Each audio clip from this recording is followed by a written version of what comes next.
దివ్యవాణి ప్రేక్షకులందరికీ దివ్యవాక్కు అనే ఈ కార్యక్రమం తరపున శుభములు తెలియజేసుకుంటున్నాను. మనం మత్తయి సువార్త 5వ అధ్యాయాన్ని ధ్యానించుకుంటున్నాం కదా. 33 నుండి 37 వరకు వచనాలు ఈరోజు మనం ధ్యానించుకుందాం. ప్రమాణముల గురించి ప్రభువు మనతో మాట్లాడుతున్నారు. చిన్న ప్రార్థన చేసుకుందాం. పరిశుద్ధ ప్రేమామయుడైన తండ్రి, కృపామయుడ, నీ పరిశుద్ధ పాదాలకు వందనాలు, స్తుతి, స్తోత్రాలు ప్రభువా. నాయన, మరి మత్తయి సువార్త ద్వారా 5వ అధ్యాయంలో మీరు కొండ మీద ప్రసంగంలో ప్రభువా అనేక విషయాలు మాతో మరి మాట్లాడుతూ ఉన్నారు.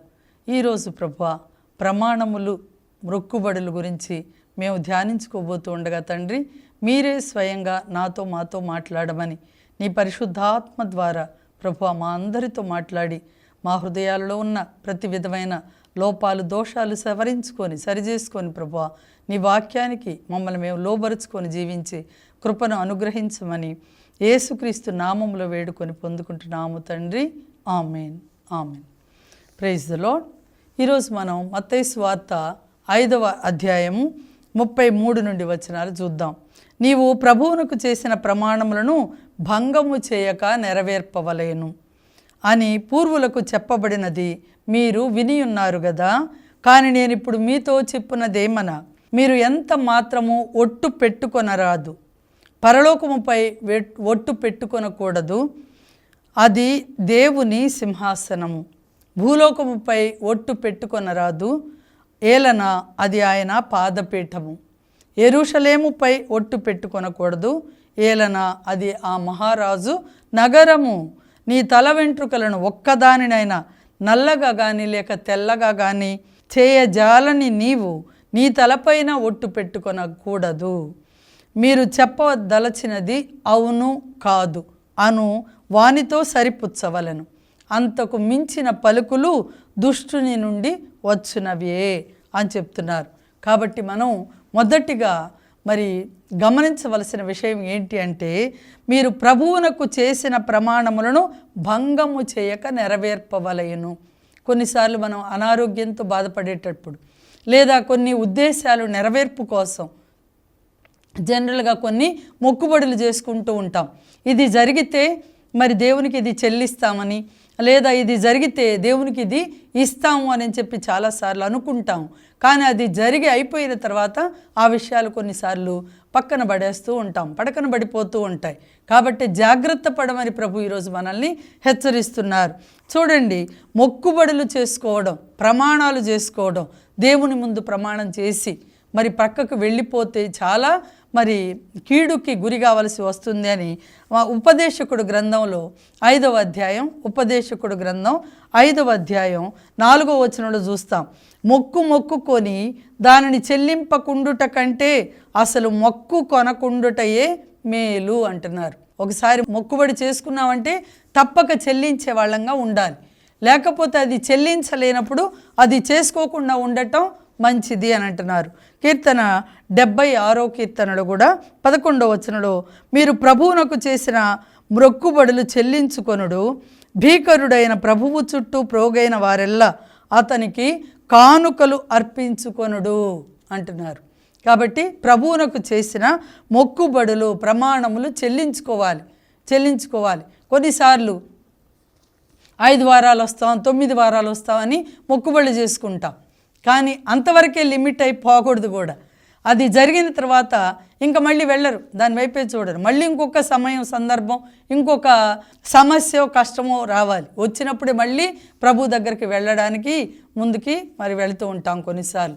అందుకే మొక్కుబడులు చేసుకోవద్దు అని అంటున్నారు. ఒకవేళ చేసుకుంటే తప్పనిసరిగా తీర్చండి, అంతేకాకుండా దానితోనే ఆగిపోవద్దు అని కూడా చెప్తున్నారు.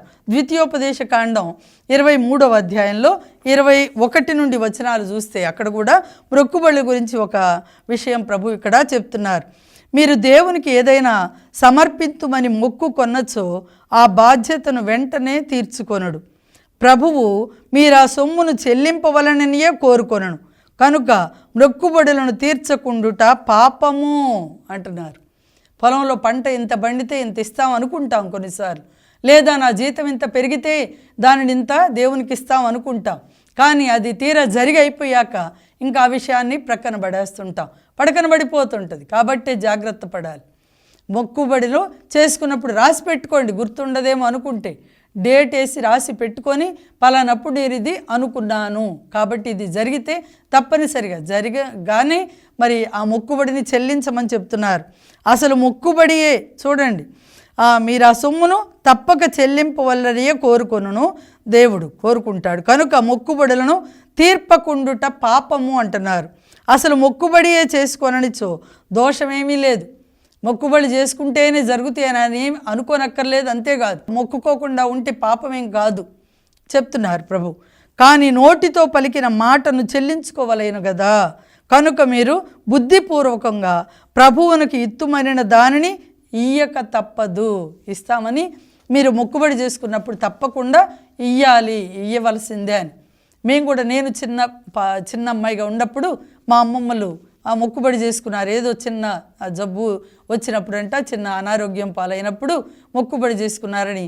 నేను ఎందుకు చేసుకున్నారో ఏదో కానీ గుర్తులేదు, తెలియదు. కానీ నాకైతే ఒకటి మాత్రం గుర్తు, హైదరాబాదు ఆరోగ్యమాత చర్చికి తీసుకెళ్ళి నన్ను దోశల నిండా నాణ్యాలు పోసి, అప్పటి రోజుల్లో అవే కదా, దోశల నిండా పోసి తీసుకెళ్ళి పీఠం దగ్గర నిలబెడితే అక్కడ ఒక ఫాదరు మరి ఎవరో వచ్చి నన్ను ఎత్తుకొని లోపలికి తీసుకెళ్ళి అవన్నీ కూడా అది ఆ పీఠం మీద పోయించి తీసుకొని మళ్ళీ వెనక్కి తీసుకొచ్చి ఇచ్చారు.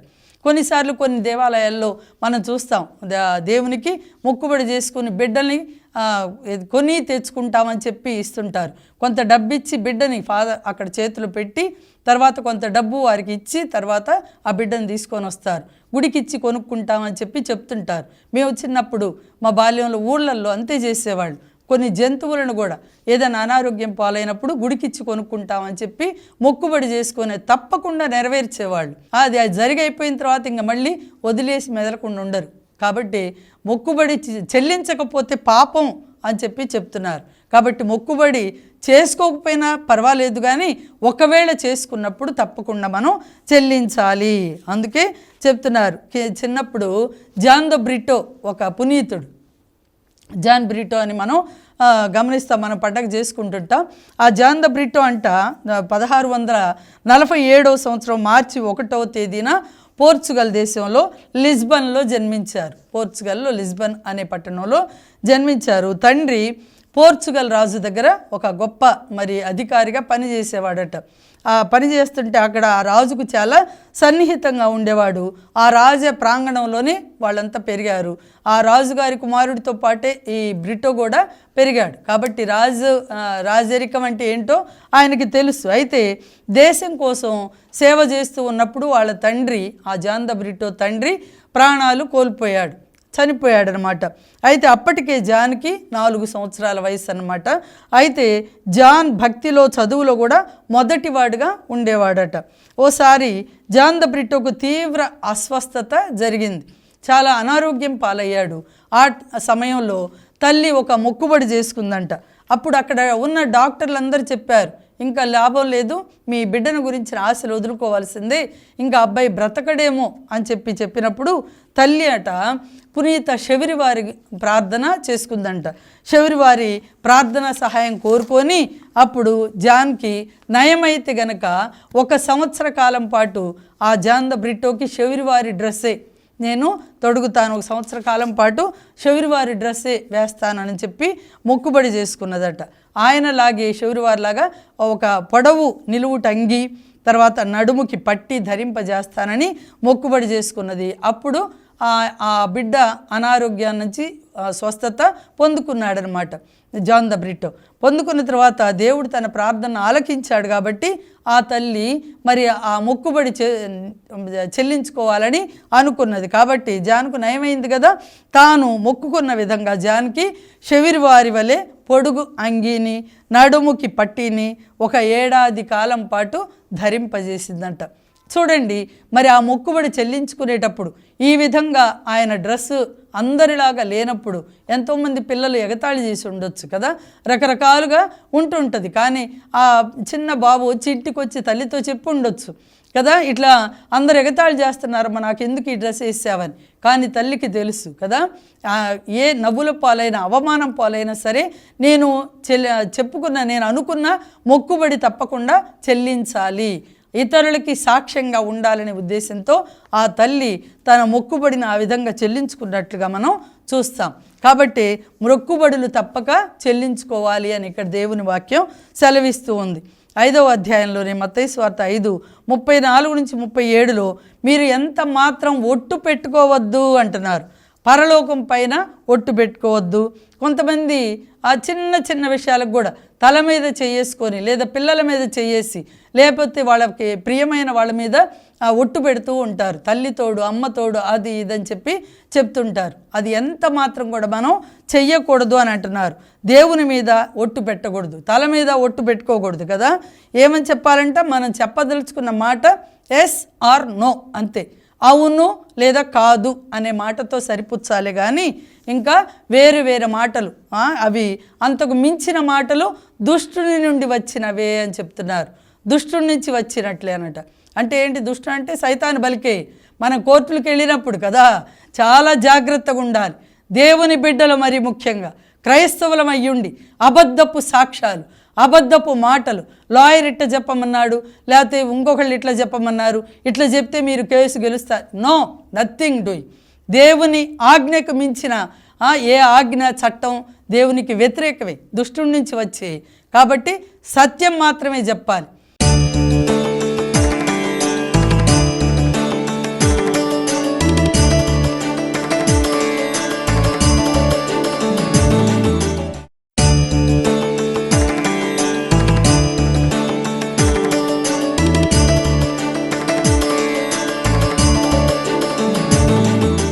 పరిశుద్ధ గ్రంథం మీద ప్రమాణాలు చేస్తుంటారు కొన్నిసార్లు. చాలా జాగ్రత్తగా ఉండాలి.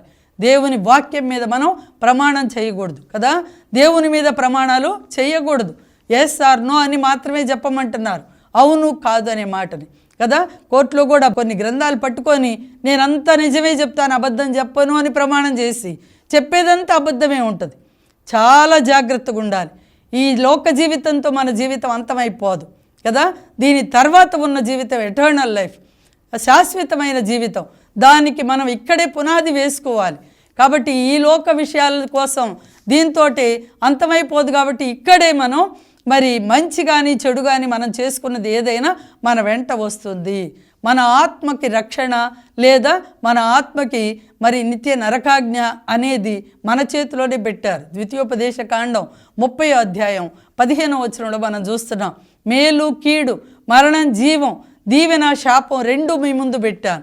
నీవు దేనిని ఎన్నుకుంటావో, జీవాన్ని ఎన్నుకుంటే బ్రతికిపోతావు, మరణాన్ని ఎన్నుకుంటే నిత్య నరకాగ్నికి వెళ్ళిపోవలసి వస్తుంది అని చెప్తున్నారు. కాబట్టి అవును కాదు అనే మాట మాత్రమే చెప్పాలి కదా. మత గ్రంథాల మీద దేవుని మీద మనం ప్రమాణాలు చేయకూడదు. చేసి దేవుని శాపానికి గురి కాకూడదు అని చెప్తున్నారు.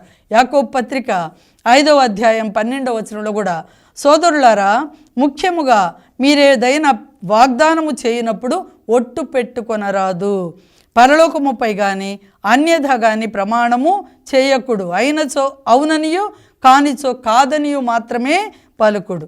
అప్పుడు మీరు దేవుని తీర్పునకు గురి కావలసిన అవసరం లేదు, గురి కాకుండా ఉంటారు అని చెప్తున్నారు. అయినచో అవునని, కాకపోతే కాదని.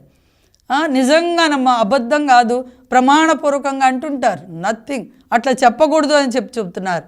దేని మీద కూడా మనం ఒట్టు పెట్టుకోకూడదు, ఇట్లా ప్రమాణాలు చేయకూడదు అని అంటున్నారు. కాబట్టి మనం తప్పుడు ప్రమాణాలు చేసి అసత్యాలు చెప్పినప్పుడు దేవునికి ఉగ్రతకి గురి కావాల్సి వస్తుంది, దేవుని శాపానికి గురి కావలసి వస్తుంది. కాబట్టి అబద్ధ సాక్ష్యాలు కూడా పలకకూడదు అని చెప్తున్నారు. ఇక్కడ మనం 4 విషయాలు గుర్తిస్తాం. ఏంటంటే పరలోకం మీద ఒట్టు పెట్టుకోవద్దు అంటున్నారు. పరలోకం ఏంటంట? అది దేవుని సింహాసనం. భూలోకముపై ఒట్టు పెట్టుకోవద్దు, అది దేవుని పాదపీఠం.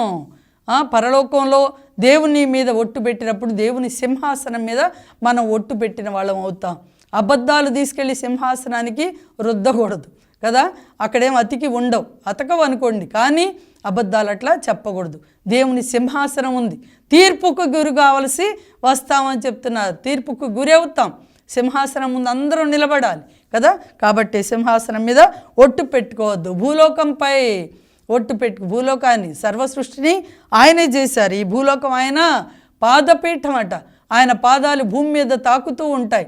కాబట్టి ఆ పాదపీఠం మీద మనం ఒట్టు పెట్టుకోవద్దు, ప్రమాణాలు చేయొద్దు. యెరూషలేంపై పరిశుద్ధ నగరం, అది పరిశుద్ధ మహారాజు యొక్క నగరం కాబట్టి హోలీ ల్యాండ్, పరిశుద్ధ పట్టణం మీద ఒట్టు పెట్టుకోవద్దు అంటున్నారు. అంతేకాదు నీ తలపై కూడా ఒట్టు పెట్టుకోవద్దు.